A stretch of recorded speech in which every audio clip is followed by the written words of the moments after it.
Israel has formally declared war after that unprecedented multi-pronged attack from Hamas. The Israel-Hamas war stoking protests across the U.S. at various college campuses. Several Americans are now confirmed to be among the dead. We are saying that Hamas is a reflection of Palestinian society.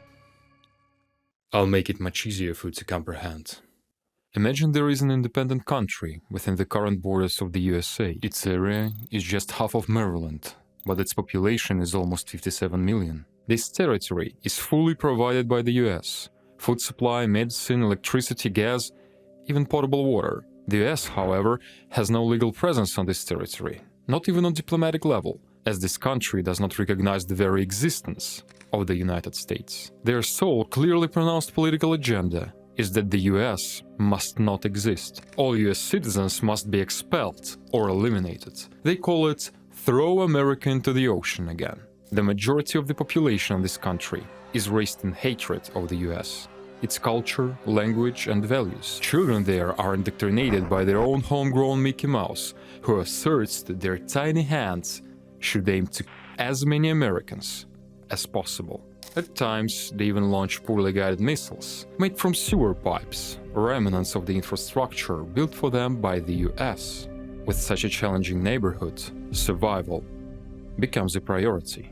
So the US constructs a colossal wall along the borders and outfits nearby cities with sophisticated air defense systems. However, on Thanksgiving Day, with the endorsement of their local government, armed individuals from this country breach the US borders and launch attacks on Wilmington and Philadelphia. In just one day, their assault results in 45,000 fatalities and leaves over 100,000 wounded. When the military and National Guard manage to stop the massacre, they discover entire families, children with their heads. And then a statement from the government of this uncontrollable territory emerges, asserting that their mission is accomplished and they are now open to diplomacy. What would you feel? And how would you respond? What would you tell to the head of the United Nations, Mr. Antonio Guterres, who asserted, I quote, "This attack didn't happen in a vacuum"? What would you tell to various diplomats from China to South Africa who claim that your military reaction is disproportionate? Cease fire immediately. And what would you say to a ragtag bunch of buffoons worldwide who labeled everything that happened as the decolonization of the United States? But while for the United States this is merely apocalyptic non-science fiction, for the country of Israel it's an unfortunate yet mundane reality. How often have you heard of Israel being portrayed as a colonial or even neo-fascist state? How frequently have you heard the opinion that this state has no right to exist on the territory of Palestine, that Israelis are not indigenous to these lands, and their mere presence in the region is deemed the root of all evil? Have you come across various conspiracies such as those linking Zionism to a global secret government operating behind the scene, propagating ideas that Judeophobia and the Holocaust were actually orchestrated by Jewish people, and that Hitler himself was in fact a Jew? It's mesmerizing how Western university professorship and free conspirologists, how far left and far right at large converge in this exact point. Judeophobia. What contributes to prevalence of this narrative? Why is overt anti-Semitic discourse such commonplace in Western democracies? What are the reasons for the enduring Israeli-Palestinian conflict?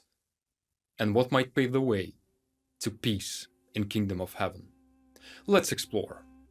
The stubborn discipline of archaeology attests that Jewish settlements on the territories of modern Israel date back no later than 13th century BCE. The first urban kingdom of Jewish nation emerged between 1000 and 750 BCE, initially represented by the United Kingdom of Israel and later by several independent states, predominantly inhabited by tribes of Jewish origin. Over the next 700 years, the Jewish state fell under various protectorates, including Assyria, Babylon, and Macedonia, ultimately becoming a vassal of the Roman Empire in 63 BCE, while retaining a significant degree of political and cultural autonomy. However, this autonomy was revoked in 70 CE amid the Jewish-Roman War. Judean vassalage was abolished, the sacred Second Temple was destroyed, and Judea was transformed into a regular Roman province under heightened surveillance. The loss of autonomy led to a permanent tension between the indigenous population of Judea and imperial institutions, culminating in the Bar Kokhba revolt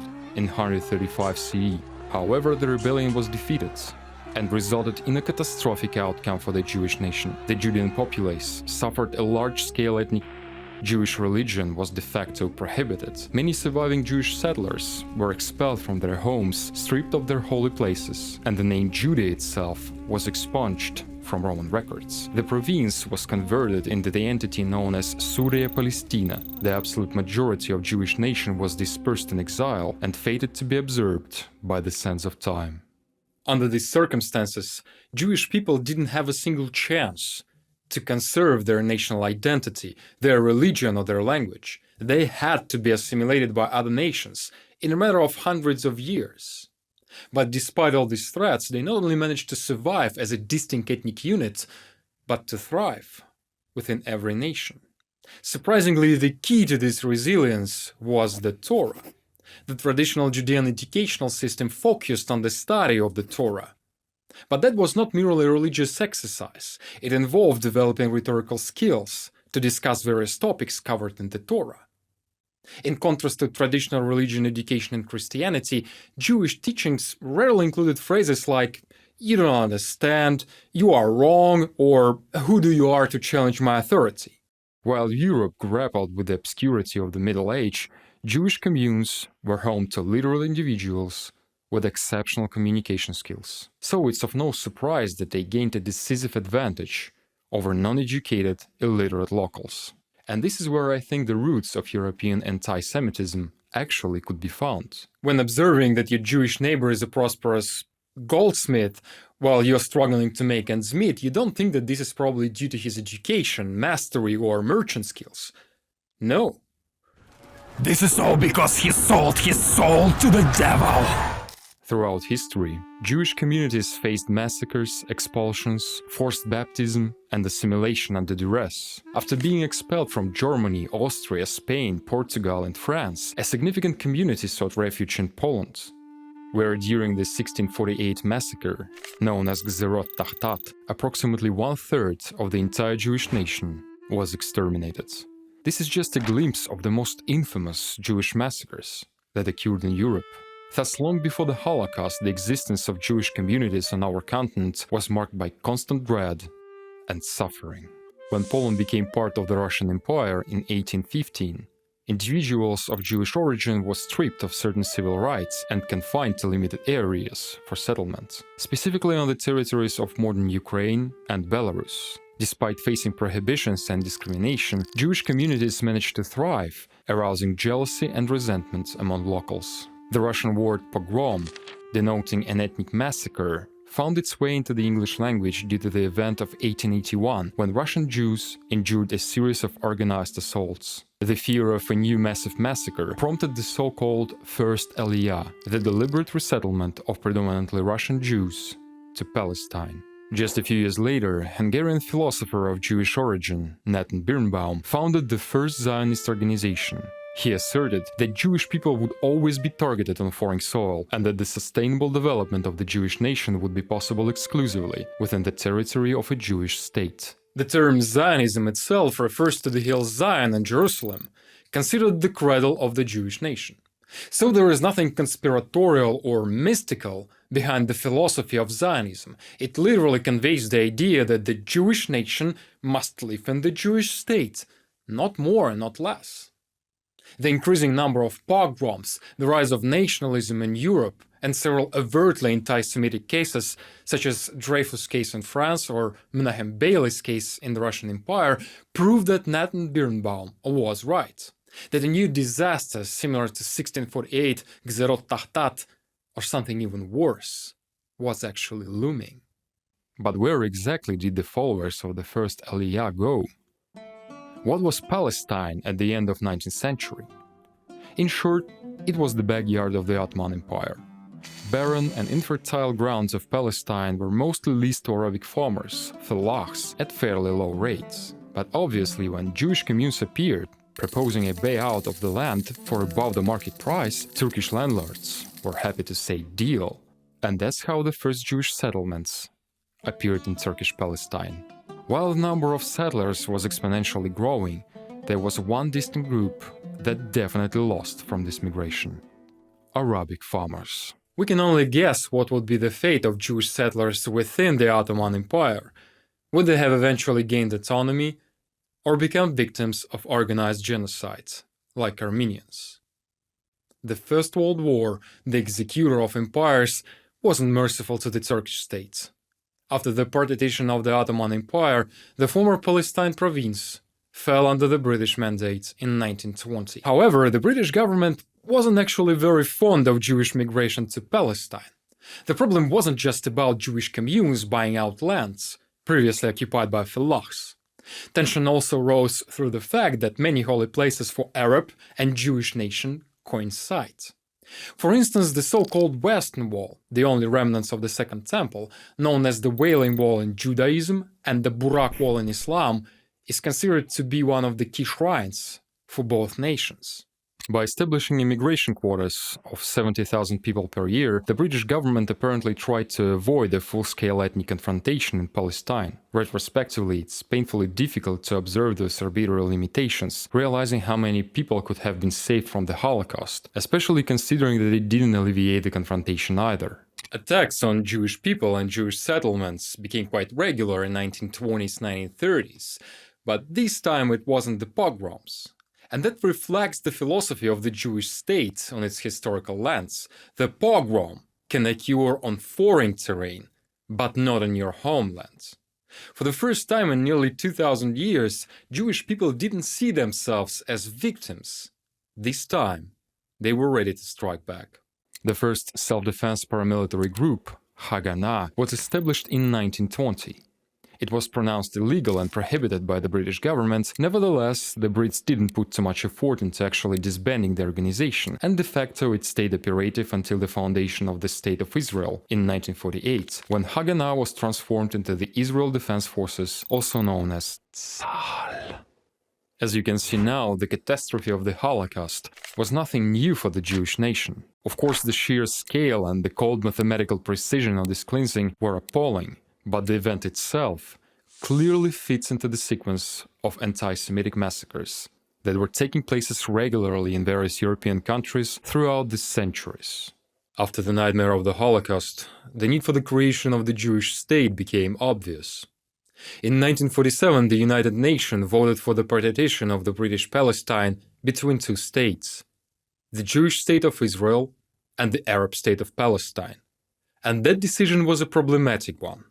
And I guess you already have an idea why.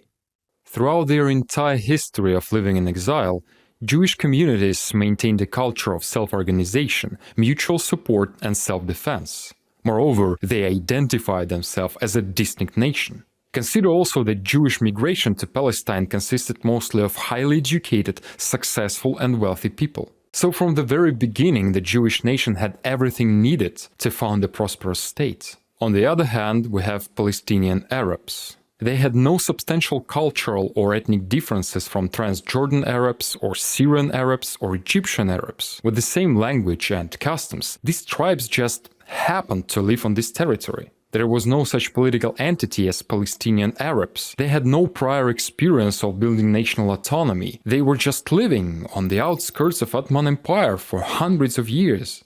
And suddenly they were told by the UN, look guys, well, now you are a political nation called Palestinians.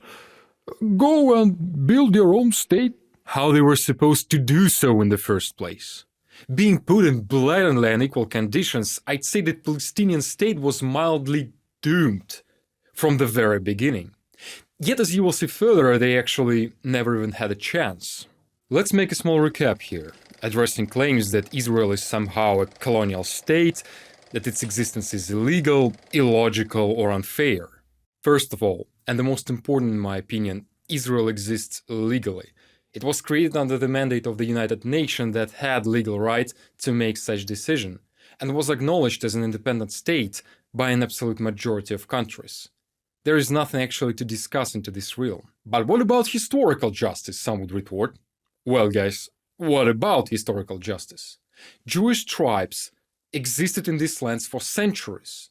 They were colonized, brutally oppressed, devoid of their cultural autonomy, and finally expelled from their home. I just can't figure it out to what extent empathy should be absent to call the very victims of colonialism that suffered multiple atrocious genocides a colonial nation when they finally found their way back home. For me, such claims are nothing but an echo of wild Judeophobia that is rooted deeply in the history of medieval Europe, and that is probably somehow incarcerated in our culture, affecting our judgments even nowadays. And if the only argument against the existence of the Jewish state is that the status quo existed in Palestine 200 or 300 years ago, when Jewish settlements were not there, is somehow righteous, but the status quo existed in the same exact territory 2000 years ago is not, because it was too long ago, then I suggest you should reconsider the use of such nebulous essences as historical justice as a viable argument. As you can see, the Arab-Israeli conflict is not a matter of obscure legends. It's relatively a newborn conflict. The first instances of armed confrontations between Haganah and various Arab paramilitary groups in Palestine unfolded several months before the expiration of the British mandate in May 1948. It was not out of the blue. The partition of the British Palestine between Jewish and Arab nations was already on the table, and the United Nations was ready to vote on it. However, while Jewish settlers agreed with the proposed partition plan, their Arab counterparts were much more radical. The League of Arab States claimed that partition will not be recognized, that Israel would not be allowed to exist as a political entity. The General Secretary of the League, Azam Pasha, claimed, I quote, "This will be a war of extermination and momentous massacre, which will be spoken of like the Mongolian massacre or the Crusader Wars." On November 29, 1947, the GA of the United Nations voted for the partition of Palestine with special zones under the United Nations control in Jerusalem and Bethlehem. The bellicose mood of Arab states wasn't secret to anyone, basically they never tried to hide it. Chances that they would declare war on Israel immediately after the expiration of British mandate were close to 100%. So the period between November 29, 1947 and May 14, 1948 could be described as the pre-war stage, accompanied by military, paramilitary and overtly actions from both sides, aimed at improving positions in the face of the inevitable conflict. During the pre-war stage, Israel managed to secure several strategic strongholds, cities Haifa, Tveria, Tzfat and Jaffa, which by the way was supposed to be in the Arab part of Palestine. You'd probably ask, but the British mandate was still effective. Where were British militaries? Why didn't they do something? There are many conspiracies surrounding their non-interference, including their collusion with powerful Jewish families in Europe and the Zionist government, but I suppose that the reality is much more mundane. They just weren't interested in risking their lives several weeks before the expiration of the mandate. On May 14, 1948, David Ben-Gurion proclaimed Israel as an independent state. The following day, expedition armies of Egypt, Jordan, Syria, Lebanon and Iraq intervened in ex-mandate Palestine. Their goal was perfectly formulated by the Grand Mufti of Jerusalem, who claimed, I quote, "I declare holy war, my Muslim brothers, the Jews, them all." A joint army of intervention was eager to dissect Israel into several pieces, sever connections between isolated regions, and literally push Israelis to the sea. However, they quickly found themselves in a very disadvantageous position, unable to overcome the resistance of the Israel army that had managed to secure strategically viable salients during the pre-war stage. While on paper, the declared goal of Muslim countries was the creation of a united Palestinian democratic state, in reality each country pursued its own egoistic interests. As later revealed by the chief of Jordan Armed Forces, John Glob, Jordan was not actually interested in the foundation of an independent Palestine. They just aimed at occupying and annexing the West Bank. And they suggested other countries had similar intentions. When you don't have a coherent plan, when you bullshit each other and the international community with false claims, and the only unifying thing about you is hatred towards the Israel state, everything that can go wrong will go wrong. In the end, Israel secured even larger territories than it was supposed to according to the United Nations resolution. It would be a problem for Israel in the future. Jordan essentially reached its initial goal by annexing the West Bank, giving West Bank settlers all the civil rights and passports of Jordan. On the other hand, Egypt established military control over the so-called Gaza Strip. However, while Jordan incorporated new territories into the legal tissue of the state, Egypt wasn't in a hurry to do so with Gaza. They were content with having Gaza as a disastrous, never-ending humanitarian catastrophe enclave, where inhabitants were deprived of even basic civic commodities. The results of this policy could be observed even nowadays. Just compare economic and security issues in the West Bank and in Gaza, and you'll see a flagrant difference. At the same time, Arab nations didn't abandon their ideas to eliminate the Jewish state. For everyone in the region, it was a common knowledge that the signed armistice was a truce, but not a peace. In 1965, the so-called Palestine Liberation Organization was founded under the mandate of the Arab League. It's mostly known for its odious leader, millionaire and frequenter of Paris five-star hotels and restaurants, Yasser Arafat. From its foundation, the PLO was responsible for various provocations and armed assaults on Israeli territory between 1965 and 1967. During the spring of 1967, tensions between the Arab coalition and Israel skyrocketed, leading to a naval blockade of Israel, the expulsion of the UN peacekeepers, mutual mobilization, and various revendication threats. Ladies and gentlemen, the president of Egypt.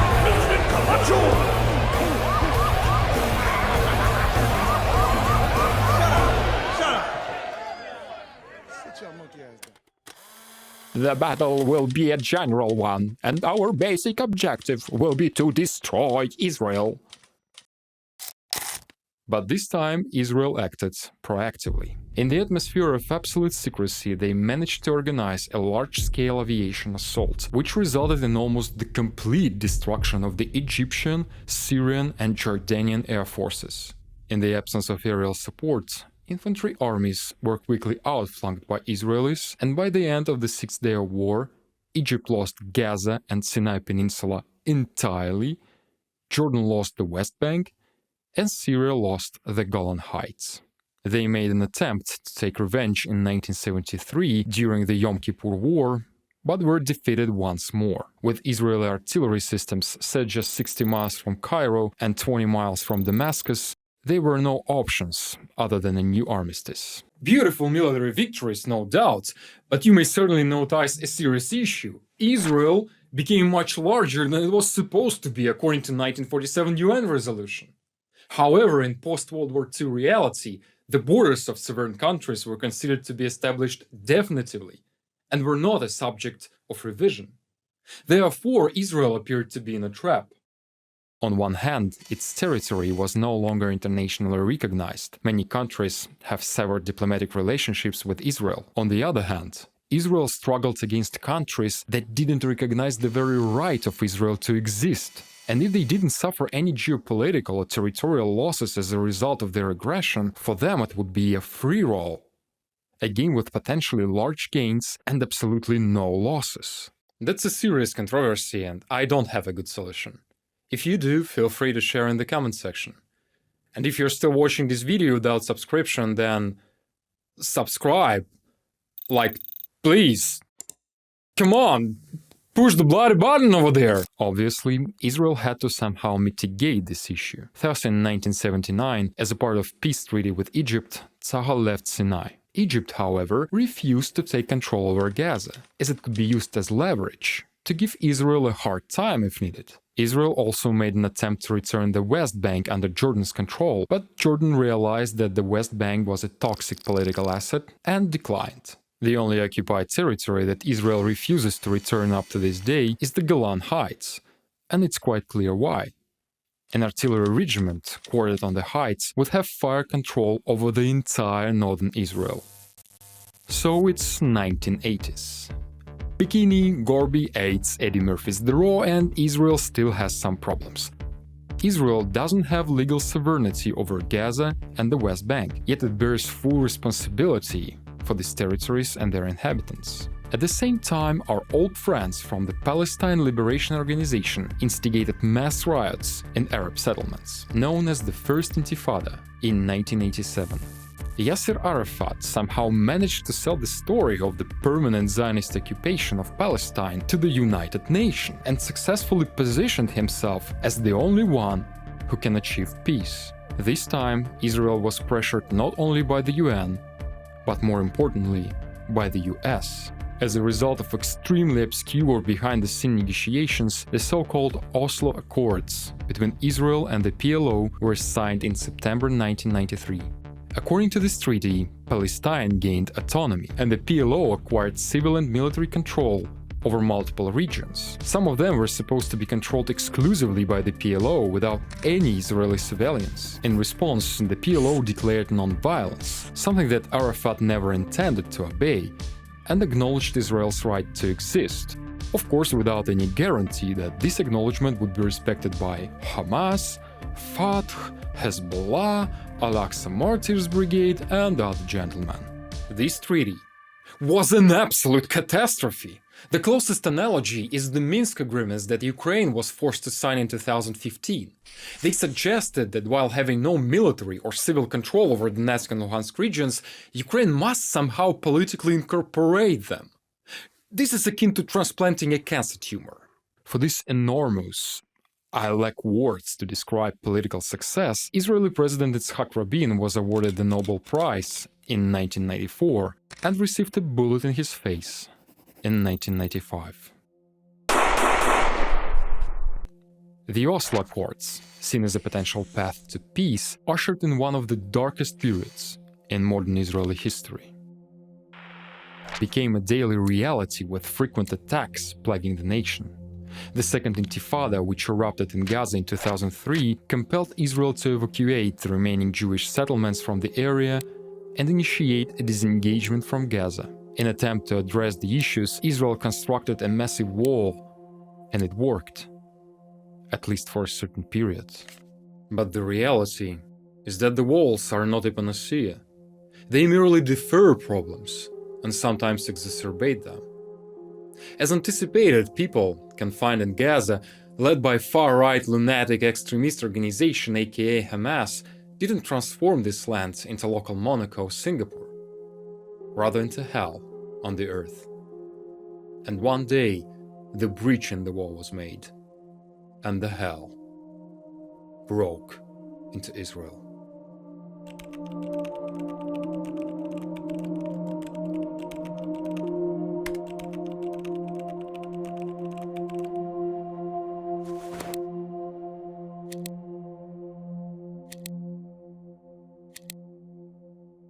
Is the reaction of Israel disproportional?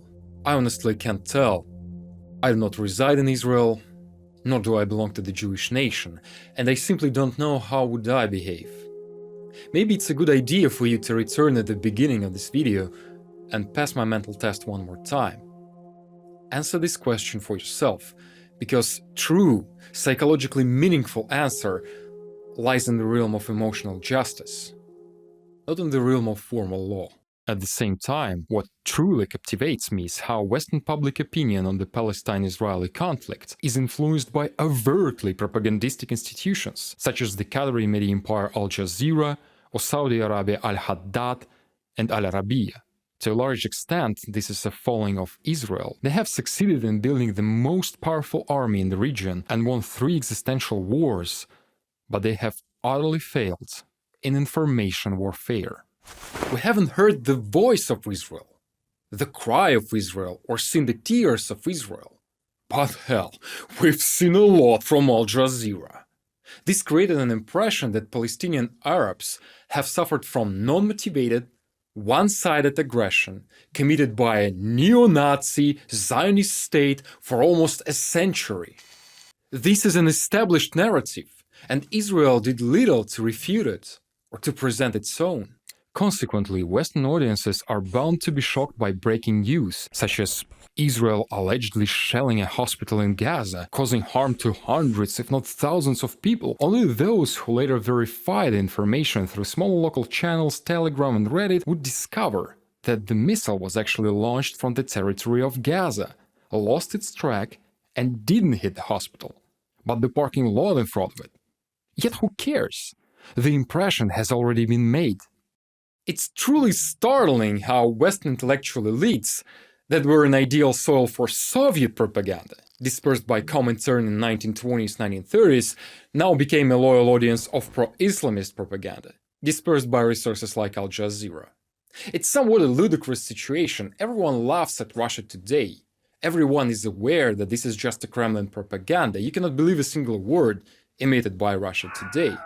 BBC or Washington Post or the New York Times would never cite Russia Today as a viable source of information, but when it comes to Al Jazeera, it's somehow okay. As if it were a real news agency, with the same journalistic standards as German or Canadian newsrooms, but this is simply not true. Al Jazeera is the same as RT, just from Qatar. Call it Qatar Today if you like. And if your worldview regarding the situation in the Middle East is shaped by mass media from Islamic theocracies, then I'm afraid it's severely distorted. It's equivalent of forming your opinion about the war in Ukraine based on Russia Today. I'll leave you to ponder that and move on to a conclusion. Let's assess whether a plausible solution exists for the Israeli-Palestinian conflict. Hamas openly declares its goal to destroy the State of Israel, with the intent of continuing such attacks until Israel ceases to exist. However, this objective is practically unattainable. Even if all Arab countries were to combine their military forces, they lack the sufficient strength to annihilate Israel. Israel isn't going anywhere. This is not how this conflict will be resolved. So, what's the alternative? A complete defeat and destruction of Hamas by Israel is also unlikely. Hamas doesn't operate like a conventional army. It can be defeated in some sort of general battle on the battlefield. Its members can easily blend with the civilian population of Gaza, and Israel doesn't possess the resources or the inclination to turn the entire region with its 2 million inhabitants into a heavily supervised and controlled space, similar to Xinjiang Uyghur region in China. Therefore, a decisive elimination of Hamas appears unattainable. Another option is the destruction of Gaza as a geopolitical entity, with the entire or almost entire population of Gaza forced to seek refuge in Egypt, aka ethnic. But the political backlash of such a decision would be unbearable for Israel. The relationships with their allies, even the most devoted ones, would be severed. Israel would face international isolation and sanctions that will likely destroy the entire country. A deliberate integration of Gaza within the Egyptian state would be a miracle for Israel, but this is not gonna happen. Egypt perfectly realizes that the decade of Hamas leadership in Gaza made a substantial part of its population nearly impossible to reintegrate. For the same reason, the West Bank will never be incorporated by Jordan. They already had a very nasty experience of having this territory within their state. So, maybe the foundation of the independent Palestinian state is at the end of the day the only plausible solution. Could be. And don't listen to the people who say that Israel doesn't want it to happen. Among all the political actors imaginable, Israel is interested the most in having a legitimate counterpart. Even if Palestine wouldn't be a friendly state, even if it would be an openly aversive state like Iran, it would be a state in the first place, with government, with institutions, and most importantly, that would be an entity whose goal is to organize life on its territory, not permanently destroy it.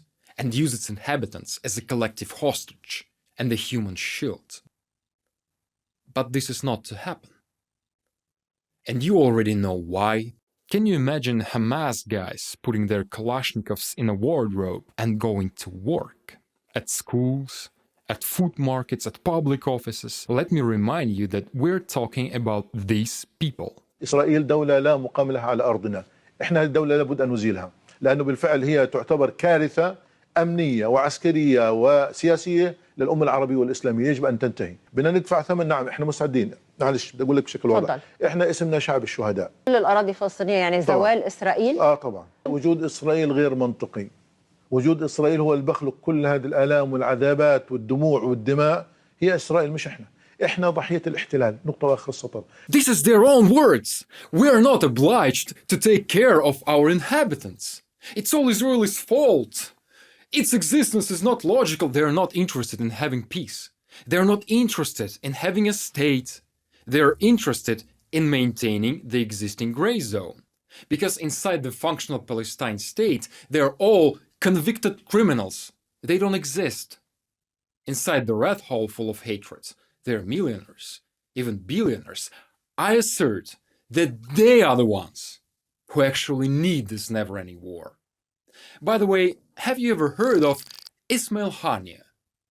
If not, then I really suggest you to Google this name. This is one of the Hamas leaders.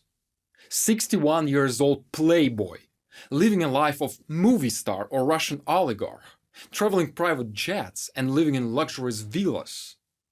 Do you really believe that Haniyeh, his family, and people like him really give a slightest shit about usual people of Palestine? The only people they really care about are themselves. They just, this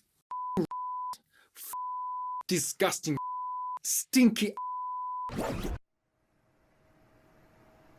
Our major problem as a civilization is that we are nurtured in a problem-solving culture. Every problem has its solution. If you try hard enough, you must think in a win-win paradigm. We need to find a third way to our mutual success. Just look at our pop culture. There is a huge asteroid aiming at Earth. There will be Bruce Willis to drill a bloody hole inside this asteroid and blow its sucker up. An unknown plague threatens humanity with massive famine? Блять, I bet there will be a black hole, transferring Matthew McConaughey to the back doors of his bookshelf, allowing him to transfer a message that will save our species. But the unfortunate truth is that some problems have no solution. And the Israeli-Palestinian conflict is one of those problems. 300 or 400 years ago, they would have had a war, and the one who had military might to win would have installed his sovereignty over these territories. This process would have been accompanied with massacres, forced deportations, cleansings, as it happened many times in our history. But nowadays, the war is not legitimate. It is illegal to war. In the absence of this instrument as an existing legal tool, this conflict is an irresolvable dead end. And the only thing you can do about it is to pick a side. I am the Northern Philosopher, have a good one.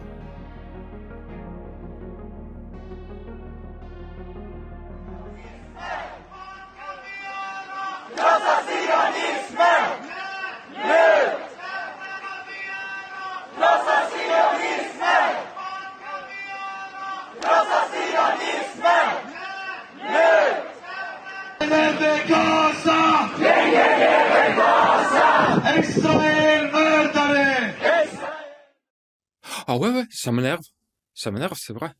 Parce que notre civilisation, la civilisation européenne, est tout d'abord une civilisation judéo-chrétienne. Donc c'est pas normal tout ce qui se passe. Tous ces manifs, c'est pas normal du tout. Voilà.